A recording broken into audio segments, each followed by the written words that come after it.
Assalamualaikum warahmatullahi wabarakatuh. Kali ini saya akan menjelaskan tentang edukasi dan konseling pada pasien.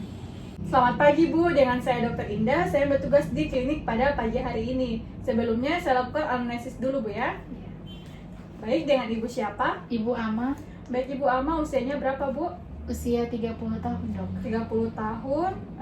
Pekerjaannya Bu? Ibu rumah tangga Ibu rumah tangga. Tinggal di alamat mana Bu? di Jalan Beringin dok. Jalan Beringin ya. Oke, baik Ibu, ada keluhan apa Bu yang bisa saya bantu? Turun berat badan dok. Turun berat badan, sejak kapan itu Ibu? Sejak 2 bulan terakhir dok. Kira-kira itu Ibu turunnya berapa kilo Bu? 6 kilo. 6 kilo ya? Iya. Oke, baik Ibu. Apakah ada gejala lain seperti sering merasa lemas, Ada dok. gelisah, Ada dok. jantung berdebar Bu? Ada dok. Oke, sering gemetar Bu? Iya dok.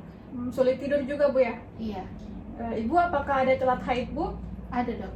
Oke, keringat yang berlebihan juga Bu ya setiap Iya. hari? Iya dok. Oh, oke.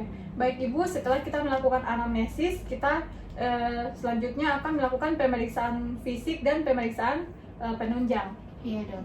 Baik Ibu, setelah kita melakukan pemeriksaan fisik dan pemeriksaan penunjang, saya mendiagnosis Ibu terkena gangguan tiroid dan penyakit gula atau diabetes. Penyakit diabetes ini Ibu bisa terkena diabetes ini karena dua faktor, yaitu faktor pertama Bu, faktor keturunan, dan faktor kedua yaitu faktor lingkungan.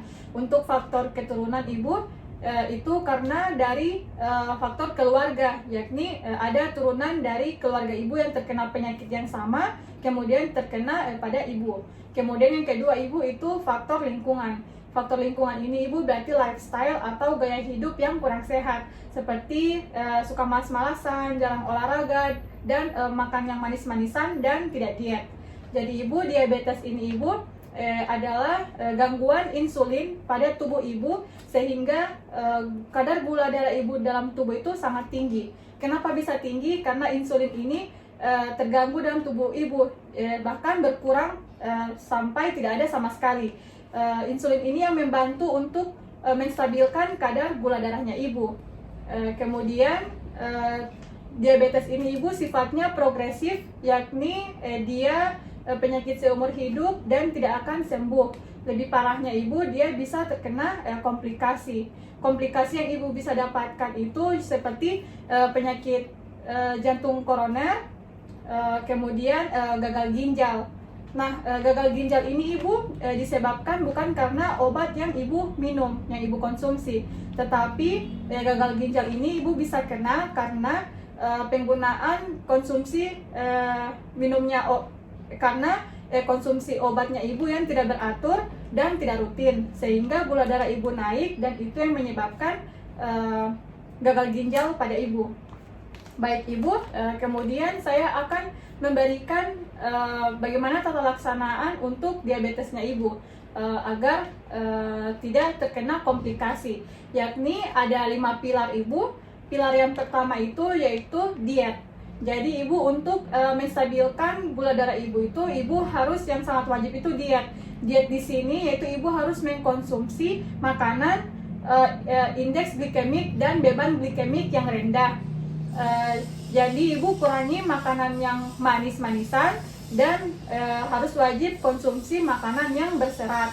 Kemudian yang kedua Ibu olahraga. Jadi di samping Ibu diet, Ibu juga harus diseimbangi dengan olahraga. Olahraga di sini Ibu yakni 150 menit per minggu. Jadi itu wajib Ibu. Jangan sampai Ibu tidak bergerak dalam seminggu. Kemudian yang ketiga Ibu yakni terapi farmakologi. Jadi Ibu akan diberikan obat untuk menstabilkan gula darah Ibu. Obat di sini yakni metformin, akarbose, dan insulin. Tetapi ada efek samping dari obat ini Ibu. Efek samping dari metformin yakni muntah-muntah. Dari metformin yakni muntah-muntah. Kemudian akarbose sering buang angin, dan insulin yakni hipoglikemia. Oke, kemudian yang keempat Ibu yakni pengontrolan gula darah. Pengontrolan gula darah ini Ibu ada dua, yakni pengecekan gula darah dan pengecekan HbA1c.